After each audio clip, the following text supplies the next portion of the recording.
Welcome back everybody. Today I want to talk about the gear acquisition syndrome and how it might be holding you back on your path to becoming a better photographer. So I think every photographer knows this feeling that you feel like you just don't have the right lens or the right camera body to take the pictures you're actually capable of taking, and therefore you just feel unmotivated and you're just not really into doing any kinds of photography. Instead of doing something actually useful for your photography, like honing your editing skills, researching locations in your area, or learning a new photography technique, instead you're just spending your time on the internet looking at gear reviews, looking for new gear to buy, like a camera, a lens, a bag, filter, tripod, and so on. Or maybe you're even thinking about changing up your entire camera system altogether. So if you often feel like that, you're likely suffering from the gear acquisition syndrome, feeling like your photography gear is holding you back and they just need that new piece of equipment to actually take better images. Once in a while, you might actually buy a new piece of equipment, and that will give you a short burst of motivation where you will actually go out, take a couple of new images, but that really only lasts a couple of weeks and then you're just back to old patterns. So I'm talking about this because I have actually felt like this for the longest time, but lately I haven't really, I realized. I'm not really looking at all the different gear reviews out there, looking on the internet to basically chase the new piece of equipment that's out there.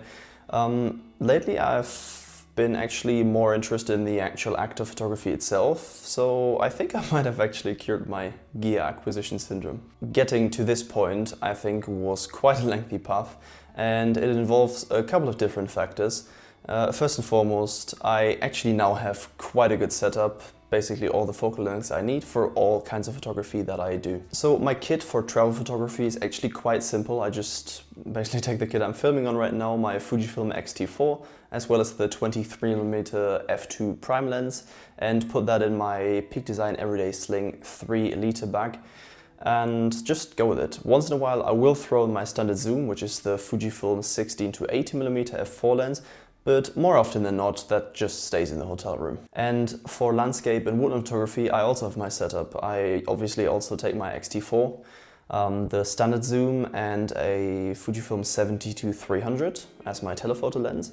Then I'll just take my tripod, my big backpack, which is the Shimoda Action X50, as well as a couple of filters. Actually two. I have an ND filter, that I only use for seascape though, and the circular polarizer that I think everybody has, I think. And sometimes, if I actually do seascape photography, I will also take my 12mm Samyang lens. That has served me well, but really only for seascape. Of course, there are still moments where I feel like a new piece of equipment, like a new camera body or a couple of different lenses, would benefit my photography, but honestly those thoughts are very rare nowadays. So having quite an extensive kit obviously plays a huge factor, but even though I have basically every focal length I need apart from a super wide and a super telephoto lens, there are still other pieces of equipment I would be thinking of buying. For example, one camera of the X100 series.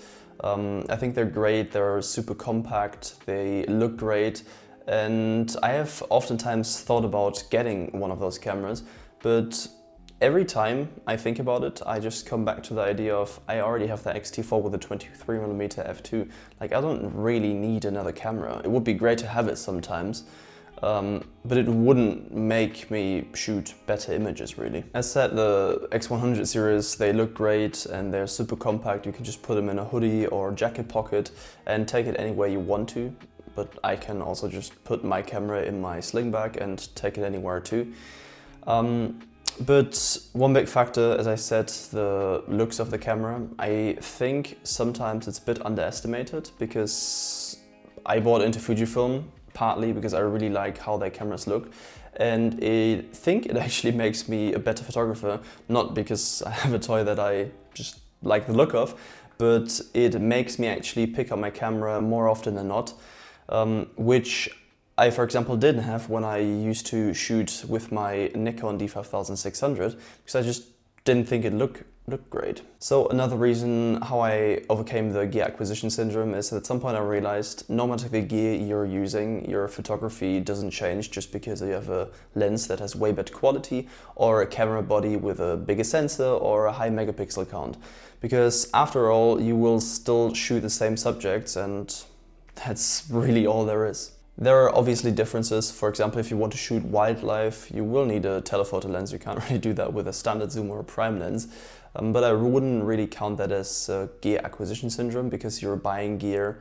So you can actually participate in the kind of photography you want to participate in, and because you're not buying it just for the sake of having a new piece of equipment. The entire process of realizing that you don't need better equipment to shoot better images just comes with time, I guess, but I think there are a couple of ways you can speed up that process. For example, instead of the time you use looking at equipment online, looking for new gear you can buy, instead you should use that time to research locations in your area and go out and shoot more, do more photography. I'm not sure when I started doing that, but at some point over the last year, I started setting up one day a week where I would go out at the same time every week to do photography, and that really helped me in basically using the time I would usually take to look at gear online. I would take that time to research locations nearby, because obviously when you go out once a week, and you have to go out once a week, like you basically force yourself to, you have to look for locations, because you don't want to end up in the same location every time, and you want to actually have or shoot cool images. So that really helped this entire process. In all honesty though, a couple of months ago I abandoned the idea of going out at the same time every week, because personally I chose Saturday morning to shoot sunrise, and honestly I couldn't be bothered to get up at 4 in the morning in summer to shoot sunrise at 5 or whatever. But the entire process behind it stayed the same, so now instead of looking for gear I could buy, I'm researching locations nearby, and I still go out as frequently as I can. So to summarize, the big and obvious factor is that you are going to need an extensive kit with all the focal lengths you are realistically going to shoot. It might sound a bit stupid, but I don't think that gear acquisition syndrome has anything to do with getting your first photography set, but everything that is coming after that. After you have your full photography kit, when you start looking for improvements to improve that camera kit, I think that's where the problem really lies with the gear acquisition syndrome. That's not to say that sometimes an improvement is actually worthy. For example, if you're a wedding photographer and you shoot a lot in low light and you only have a prime lens that has an aperture of f2, you might want to invest in an aperture with a lens with the aperture of f1.2 or f1 or whatever.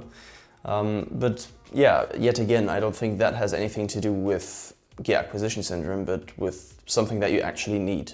And the second part in overcoming the gear acquisition syndrome is that you just need to go out and shoot. You have to learn the practical way that you don't need better equipment or new gear to improve your photography, but that you need all the practice you can get to actually improve your photography. So I hope I was able to help you a little bit with this video, and as I said earlier, I still find myself sometimes looking at new gear to buy, but yeah, those moments are just very rare nowadays, so I don't really see it as a big problem. If you have any other ways in which you have overcome the gear acquisition syndrome, please let me know in the comments down below so everyone else can see too. And if you like this video, I would really appreciate it if you'd give me a thumbs up. If you want to see more videos like this, subscribe to the channel. That's it from me for today. Have a good one. Bye.